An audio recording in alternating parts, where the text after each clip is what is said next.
नमस्कार दोस्तों। देखिए दोस्तों, यहाँ पर बहुत सारे कमेंट ये आ रहे थे कि मेरा जो ज़मीन जो है मेरे परदादा जी के नाम से है चाहे दादाजी के नाम से है, और उनके लड़के बहुत सारे हो गए हैं और वो सारे लड़के जो है अलग अलग हो गए हैं। और उस केस में क्या होगा कि ज़मीन जो है कुछ बिक गया है और कुछ ज़मीन जो है अभी बचा हुआ है। और वहाँ पर जब हम रसीद कटाने जा रहे हैं तो रसीद जो है अभी कट नहीं रहा है, और वहाँ पर जो कर्मचारी भी हमें रसीद कटाने में दिक्कत कर रहे हैं।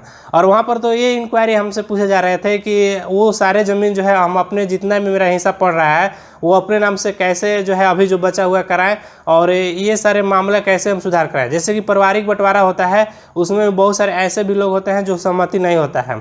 जैसे कि एक संतोष कुमार जी थे, उन्होंने इमीडिएटली मुझसे कमेंट्स पूछ रहे थे कमेंट का रिप्लाई करने के लिए।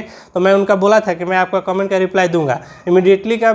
आप तुरंत जैसे आप कमेंट कीजिए तुरंत रिप्लाई थोड़ी ना मिलता है, उसका कुछ टाइम होता है। उसका हम बोलते हैं कि नहीं, आपको नेक्स्ट वीडियो में चाहे अगला नेक्स्ट वीडियो में हम आपको उस कमेंट का रिप्लाई दे देंगे। वो कमेंट के अनुसार डिपेंड करता है कि आप लोग का कमेंट कैसा है और कितना कमेंट आ रहे हैं, उसके अनुसार से वीडियो बनता है। तो आप लोग प्लीज़ थोड़ा सा जो इमीडिएटली की बात करते हैं थोड़ा सा आप रुक जाइए, आपको सारा जानकारी यहाँ पर मिल जाएगी इस वीडियो में। तो प्लीज़ संतोष जी, आपसे रिक्वेस्ट है कि ये जो इमीडिएटली की आप लोग बात करते हैं थोड़ा सा वेट कर लीजिए। कुछ हमारा भी काम होता है पर्सनली, और कुछ वेबसाइट का बनाया है तो उसमें भी काम होता है, कुछ वीडियो भी बनाना होता है, तो ये सारे कामों में टाइम लगते हैं। तो आप लोग इमीडिएटली थोड़ा रिप्लाई करने के लिए फोर्सफुली मत कीजिए, थोड़ा सा वेट लगेगा, लेकिन आपका रिप्लाई जरूर मिलेगा। और आपका एकदम जो रिप्लाई मिलेगा वो एकदम सटीक मिलेगा, और उससे आपको काम होना ही होना है। ऐसा नहीं है कि मैं आया यहाँ पर और कुछ भी बक के चला गया, ऐसा बिल्कुल इस चैनल पर नहीं होता है। देखिए दोस्तों, ये वीडियो जो है आप सभी के लिए बहुत ही इंपॉर्टेंट है, क्योंकि दोस्तों जो जिनके पास भी ज़मीन है और दादा परदादा के नाम से ज़मीन अभी तक चला आ रहा है, और वो अपने नाम से ज़मीन कराना चाहते हैं, चाहे अपने नाम से रसीद कटाना चाहते हैं, चाहे ये सारे लफड़ा से वो दूर होना चाहते हैं ज़मीनी विवादों से, तो ये आपके लिए वीडियो बहुत बहुत इंपॉर्टेंट है। ये वीडियो देखने के बाद ये सारे मामले जितने भी हैं जिनके दादा परदादा या पूर्वज के नाम से ज़मीन चलते आ रहा है और उनका रसीद काटने में बहुत दिक्कत हो रही है, एक में सब रसीद कट रहा है, अपने नाम से रसीद अलग हिस्सा नहीं कट रहा है, तो उनके लिए तो ये रामबाण वीडियो है। चलिए दोस्तों, हम आपको बता देते हैं कि आप अपने नाम से ज़मीन आप कैसे कराइएगा। और ये सारे जो ज़मीन आपके परदादा या दादा के नाम से अगर कटते आ रहे हैं रसीद, और चाह रहे हैं आप कि अलग अलग हम जब अब उनके नाती हो गए चाहे उनके लड़के हैं तो हम अलग अलग जो है ये रसीद करा लें, तो आपको कैसे कराना है चलिए हम उस पर बात कर लेते हैं। बिल्कुल अब फ्री में भी हो जाएंगे। अगर जहाँ सहमति नहीं बनता है वहाँ पर भी मैं आपको बताऊंगा कि कैसे आपको करना है, पूरा डिटेल में हम आपको बताएंगे। बस छोटी सी स्टेप है, ये स्टेप आप जरूर फॉलो कीजिएगा। और जिनका दोस्तों ये भी इंक्वायरी होता है कि जिसे दाखिल खारिज उनका रुक जाता है, तो उनका दाखिल खारिज क्यों रुकता है और दाखिल खारिज क्यों नहीं होता है, यहाँ पर देखिए सब डिटेल में आपको बता दूंगा। जिनका चाहे दाखिल खारिज नहीं हो रहा है, चाहे जिनका रसीद नहीं कट रहा है, चाहे जो अपने नाम से रसीद कराना चाहते हैं, वो सारा डिटेल इस वीडियो में आपको मिल जाएंगे। सबसे पहले तो दोस्तों ये हम बात कर लेते हैं कि अगर जिनका ज़मीन इस प्रकार का है दादा परदादा के नाम से और वो अपने नाम से कराना चाहते हैं, तो वो कैसे बंटवारा करेंगे, पहले ये बात हम कर लेते हैं। उसके बाद दाखिल खारिज आपका क्यों रुकता है, जैसे कि बहुत सारे लोग ये पूछते हैं कि नहीं बंटवारा करते हैं लेकिन दाखिल खारिज नहीं होता है, तो वहाँ पर बहुत सारे के इंक्वायरी होता है कि नहीं ये सारे काम तो हम कर लेते हैं, पर क्या होता है कि सीओ यहाँ पर जो हमारे नाम से रसीद ही नहीं काटते हैं, चाहे कर्मचारी जो है यहाँ नाम से रसीदें नहीं काटते हैं। तो ये सारे डाउट आपको क्लियर हो जाएंगे। पहले ये हम बंटवारा वाला बता देते हैं, उसके बाद आपका दाखिल खारिज वाला क्यों नहीं होता है वो भी हम आपको बता देंगे। देखिए दोस्तों, अगर अपने नाम से रसीद आप करवाना चाहते हैं, अगर आपके दादा परदादा के नाम से ज़मीन है, तो पहले आपको बंटवारा करना होगा, क्योंकि आपके लड़के उनके लड़के भी होंगे चाहे नाती पोता जो भी होंगे, तो पहले तो आपको बंटवारा करना। बंटवारा का यहाँ पर बताया जा रहा है कि 2 आधार होते हैं। पहला यहाँ पर ये बताया जा रहा है कि आपसी सहमति होता है, और दूसरा जो बंटवारा होता है कोर्ट के द्वारा बंटवारा होता है। देखिए यहाँ पर एक और बंटवारा होता है, वो होता है पंचनामा बंटवारा। ये तीनों बंटवारे के बारे में हम बात करेंगे, और तीनों के द्वारा यहाँ पर आपका रसीद कटेंगे आपके नाम से। ऐसा नहीं है कि अगर आप पंचनामा भी बंटवारा कर लेते हैं तो सीओ आपको नहीं रसीद काटेंगे, उनका आपका अधिकार है। आप पंचनामा बंटवारा कीजिए, आपका जरूर रसीद काटना ही पड़ेगा आपके नाम से, उनका अलग अलग करना ही पड़ेगा। ये जो है प्रधान है अभी बिहार में, बिहार का पूरा ऑल इंडिया में प्रधान है, जहाँ पर अगर इस तरह के मामले हैं वो सारे यहाँ पर प्रधान है कि जो है अगर आप पंचनामा बंटवारा भी करते हैं तो वहाँ पर उनका रसीद काटने का अधिकार है, आपके नाम से रसीद यहाँ पर कट जाएंगे। तो बंटवारा आपको समझ में आ रहा है कि यहाँ पर 2 तरह के बताए गए हैं, जैसे कि आपसी सहमति बंटवारा और जो है यहाँ पर कोर्ट के द्वारा बंटवारा। आपसी सहमति बंटवारा में होता है कि आप खुद से जो है आपसी में सहमति करके बंटवारा कर लीजिए, जैसे कि आप पंचनामा कर लिए, चाहे आप कोर्ट से आपसी सहमति करा कर निबंधन करा दिए, तो इस तरह के जो है बंटवारा यहाँ पर होते हैं। देखिए पहले हम आपसी सहमति के बारे में हम बात कर लेते हैं। देखिए आपसी सहमति का बंटवारा जो है निबंधन कराना बहुत ही आवश्यक है।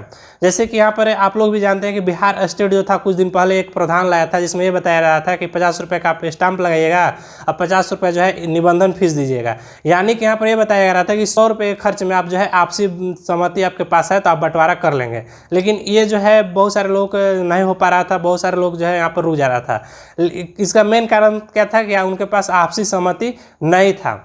तो पहला दोस्तों आपके पास ये तो ऑप्शन है कि अगर आपके दादा परदादा के नाम से ज़मीन चलते आ रहा है, तो अगर आप इंस्टेंट चाह रहे हैं कि हम अपने नाम से रसीद कटा लें, तो पहले आपसी सहमति बनाइए। अगर आपके पास आपसी सहमति बन जाता है तो बहुत ही कम खर्च में, यानी कि मात्र 100 रुपये में ही आपके काम हो जाएंगे, आपका रसीद जो है अलग अलग कट जाएंगे। लेकिन आप इसमें बहुत सारे पेचीदा होता है, बोलते हैं कि कोर्ट में काम नहीं होता है, तो उनके लिए भी आगे ऑप्शन मैं आपको बताऊँगा। लेकिन आपके पास अगर आपसी सहमति है तो आपके पास एक ऑप्शन जरूर है कि आप 50 रुपये का स्टाम्प और 50 रुपये का निबंधन फीस देकर आप जो है आप कोर्ट से निबंधन करा लीजिए और आप बंटवारा करा कर रसीद आप दाखिल खारिज करा लीजिए। अगर वो 100 रुपये वाला निबंधन कराते हैं और आपसी सहमति, जैसे कि आपसी सहमति आप कैसे बनवाइएगा, आप काम कीजिएगा क्या कि सारे परिवार एक, अगर आपकी सहमति होता है तो एक समय बैठिएगा और एक ब्लैंक पेज पर क्या कीजिएगा कि आप खाता प्लॉट नंबर के साथ अपना हिस्सा ABC के बनाइएगा, अलग अलग पार्ट बना लीजिएगा। जितने भी आप लोग भाई होंगे, चाहे जितने भी आप बनाकर सारा खाता प्लॉट और पूरा डिटेल में, जिससे वहाँ चौहदी भी आप मेंशन कर लीजिएगा, पूरा डिटेल जो है अलग अलग शेड्यूल बना लीजिएगा, वहाँ पर ABC ऐसे लिख लीजिएगा। वही शेड्यूल आपको क्या करना है कि आपसी सहमति आपका तो बनता ही है, एक स्टाम्प पेपर ले लीजिएगा। स्टाम्प पेपर आपको कोशिश कीजिएगा कि 1000 रुपये से ऊपर के स्टाम्प पेपर ले, ताकि उसका कोर्ट में मान्यता अच्छा खासा आपको मिल सके। तो ये स्टाम्प पेपर आप ले लीजिएगा। ये स्टाम्प पेपर पर सारे शेड्यूल अपने से लिखिएगा, किसी को आपको बुलाने की जरूरत नहीं है। इस स्टाम्प पेपर पर आप खुद जो है ABCD शेड्यूल बनाकर आप वहाँ पर खाता प्लॉट और नाम के साथ आप दर्शा सकते हैं। यहाँ पर आप ये सोच रहे हैं कि ऐसा अगर सहमति नहीं बनता है तो क्या होगा, हम आगे बताएंगे। लेकिन ये आप काम पहले जरूर कीजिए। अगर आपके सहमति बन जाता है तो आपको बहुत कम खर्च में काम हो जाता है। अगर आपका सहमति बन गया, AB शेड्यूल बन गया और सारे काम हो गए, तो वहाँ पर वो पेपर क्या ले जाना है, ये ध्यान दीजिएगा, जो पेपर होना चाहिए स्टाम्प पेपर 1000 रुपये का होना चाहिए। पहले आप सादा ब्लैंक पेपर बना दीजिएगा, उसके बाद उस पर आप नोट कर लीजिएगा। नोट करने के बाद ये सब जितने भी परिवार होंगे, जितने भी आपके अभी मौजूदा होंगे, सब पर उस स्टाम्प पेपर पर सिग्नेचर होना बहुत ही आवश्यकता है कि हाँ हमारे पास आपसी सहमति बन गया है। और उस पेपर को क्या कीजिएगा कि आप कोर्ट में जाकर निबंधन करा लीजिएगा। जैसे आप निबंधन करा कर वो पेपर लेकर आइएगा और CO के पास वो अप्लाई कीजिएगा दाखिल खारिज के लिए, तो आपको फट से जो है दाखिल खारिज हो जाएंगे। और जितने भी परिवार आपके होंगे, जितने भी वंशज होंगे, वो जिनके नाम से आप शेड्यूल बनाए होंगे, सबके नाम से अलग अलग यहाँ पर रसीद कट जाएंगे। पहला ऑप्शन यहाँ पर क्या है, आपसी सहमति का निबंधन कराकर आप अलग अलग रसीद कटा लें। शॉर्टकट में आपको बता दें। दूसरा यहाँ पर दोस्तों है कोर्ट के द्वारा बंटवारा।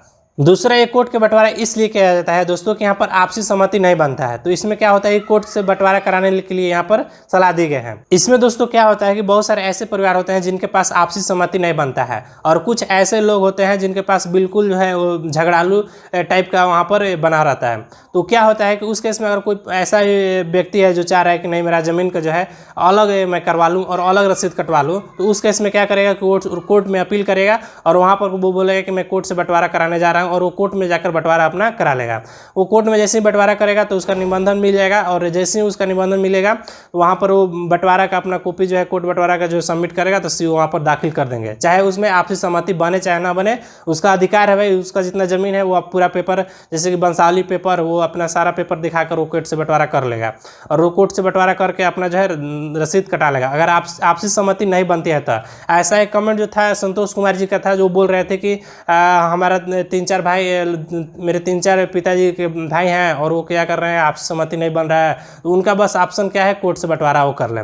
जैसे वो कोर्ट से बंटवारा करेंगे, वो पेपर ले जाकर CO के पास देंगे दाखिल खारिज के लिए, तो उनका रसीद अलग कट जाएगा और उनका जो है नाम से ज़मीन रसीद कट जाएगा। यहाँ पर थर्ड ऑप्शन आपके पास ये भी दोस्तों है कि मान लीजिए आपसी सहमति नहीं बनता है, कोर्ट से बंटवारा नहीं हो पाता है, आप सोचते हैं कि कम से कम खर्चा में काम हो जाए। आपको दोस्तों मैं बता दूं कि जो 1000 रुपये के स्टाम्प होते हैं उससे ऊपर आप स्टाम्प लीजिएगा। वहाँ पर क्या कीजिएगा कि जो गांव के जो पंच होते हैं, 5 व्यक्ति जो होते हैं, उनको बुला लीजिएगा। उनको बुलाने के बाद वहाँ पर एक मीटिंग रखिएगा। मीटिंग रखने के बाद अगर आपके पास आपसी सहमति बन जाता है तो बेटर है, अगर नहीं बनता है तो फिर भी उस मीटिंग में जो है पंच निर्णय जरूर ही लेंगे। अगर वहाँ पर निर्णय ले लेते हैं, अगर आपका मान लीजिए सहमति बन जाता है निर्णय लेने के बाद, तो आप पंचनामा की प्रक्रिया से भी की गई जो आप बंटवारा होता है वो भी अभी मान्य है।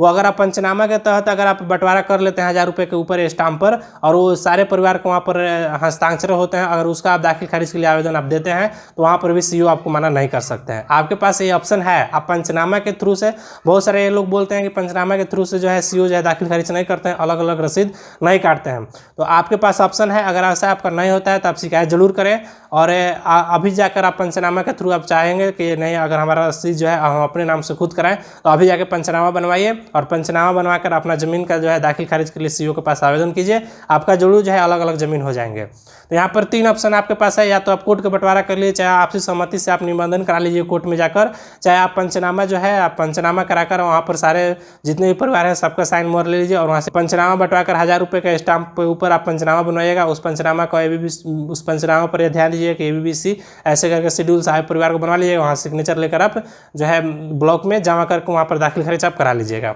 यहाँ पर 3 ऑप्शन हम आपको बता दें कि आपको बंटवारा कैसे कराना है, आप खुद के अपने नाम से ज़मीन आपको कैसे कराना है। चलिए दोस्तों, अब हम आपको बात कर लेते हैं कि ऐसे बहुत सारे लोग हैं जिनका ये कमेंट आ रहे थे कि मेरा दाखिल खारिज रुक गया। दाखिल खारिज रुकने का मात्र 2 ही 3-4 रीज़न होते हैं। यहाँ पर मैं आपको मोटे रीज़न बता दूं, ये चीज़ आप बिल्कुल आप पहले क्लियर हो जाइए, उसके बाद ही आप दाखिल खारिज के लिए आवेदन करें, नहीं तो आप दाखिल खारिज ऐसे ही आवेदन कीजिएगा तो आपका रिजेक्ट होना ही होना है यहाँ पर। चलिए मैं आपको बता देता हूँ कि वो कारण क्या होता है रिजेक्ट होने का, क्योंकि जो मैंने आपको पहले चीज़ बताया ना वो सारे चीज़ दाखिल खारिज रिजेक्ट होने के ही कारण होते हैं। फर्स्ट रीजन दोस्तों यहाँ पर ये होता है कि जो क्रयर होता है, जो ज़मीन खरीदता है, वो तो देखता नहीं है कि जो जिसे हम खरीदे ले रहे हैं क्या उसका नाम से जमाबंदी चल रहा है कि नहीं चल रहा है, और नहीं चल रहा है तो ज़मीन अगर लिया भी है तो उससे पहले तो ये देख लेना चाहिए कि उन लोगों में आपसी सहमति बन रहा है कि नहीं बन रहा है। अगर मान लीजिए आपसी सहमति नहीं बनेगा, आप आवेदन कर दीजिएगा, नोटिस जारी होगा तो वहाँ पर रिजेक्ट आपका हो जाएगा, क्योंकि आपसे उसमें सहमति नहीं है और कोई सहमति आपको करेगा नहीं तो ज़मीन जो है अलग आपका नहीं होगा। तो सबसे पहले आपको अगर किसी भी ज़मीन आप खरीदते हैं तो पहले ये देख लीजिए कि उसके नाम से जमाबंदी चल रहा है कि नहीं, जो ज़मीन बेच रहा है उसके नाम से जमाबंदी चल रहा है कि नहीं चल रहा है।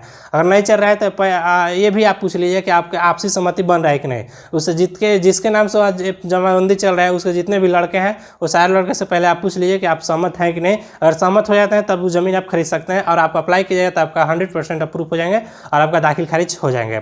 यहाँ पर एक और रीज़न होता है कि अगर मान लीजिए उसका सहमति नहीं बन रहा है तो पहले आप उनसे बोलिए कि आप कोर्ट से बंटवारा कर लीजिए, उसके बाद हमको ज़मीन लिखिए, उसके बाद हम जाकर अपना दाखिल खारिज कराएंगे। नहीं तो आप ऐसे केस में आप किसी ऐसे व्यक्ति से आप ज़मीन खरीदवा लेते हैं जिसके नाम से खुद जमाबंदी चल ही नहीं रहा है और आप अप्लाई करते हैं और आपकी सहमति उसमें नहीं बनता है, आपका रिजेक्ट हो जाएगा दाखिल खारिज।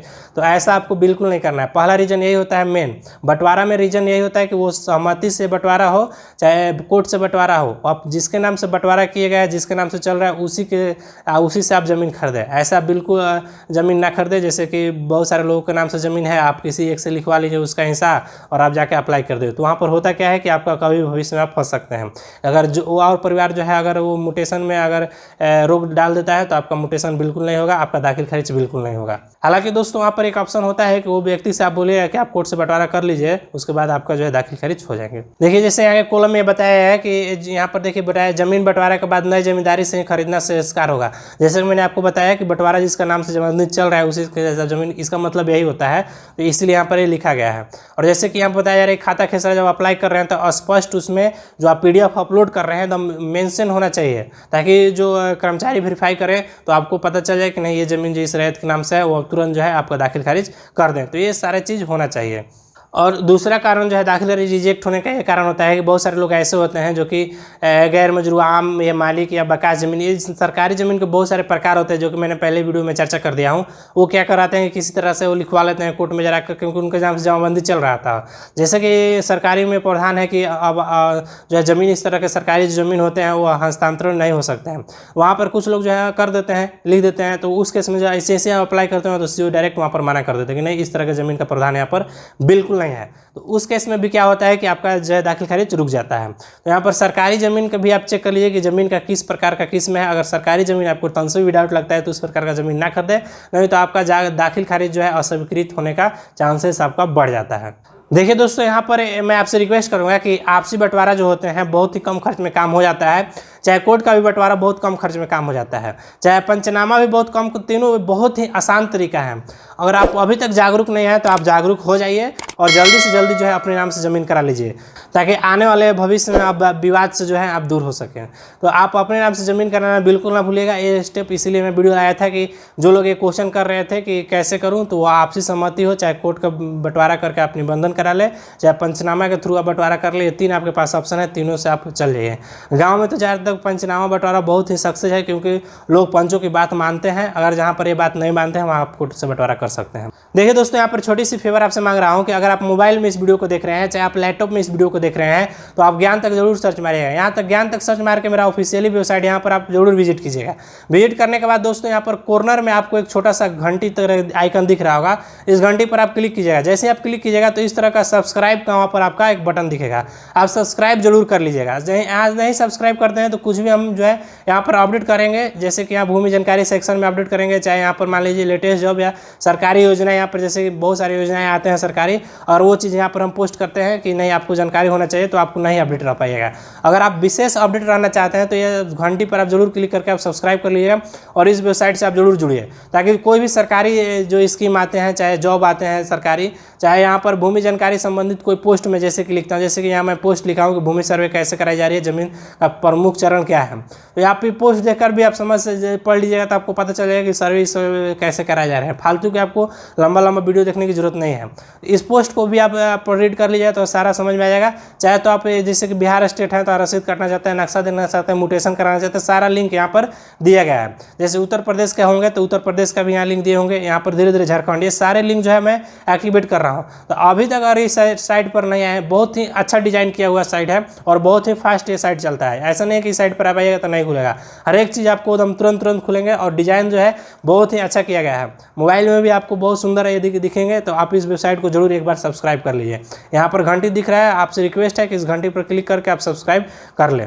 मुझे आशा है दोस्तों कि ये छोटी सी फेवर जो आपसे मैंने मांगा है सब्सक्राइब करने के लिए वेबसाइट, आप जरूर जाकर वहाँ पर सब्सक्राइब कीजिएगा। अगर दोस्तों ये वीडियो आपको पसंद आए होंगे तो आप लाइक कर लीजिएगा। अभी तक मेरे ज्ञान तक चैनल को आप सब्सक्राइब नहीं किए हैं, नीचे रेड कलर का बटन है, सब्सक्राइब करना नहीं भूलिएगा। मिलते हैं नेक्स्ट वीडियो में, तब तक के लिए बाय बाय।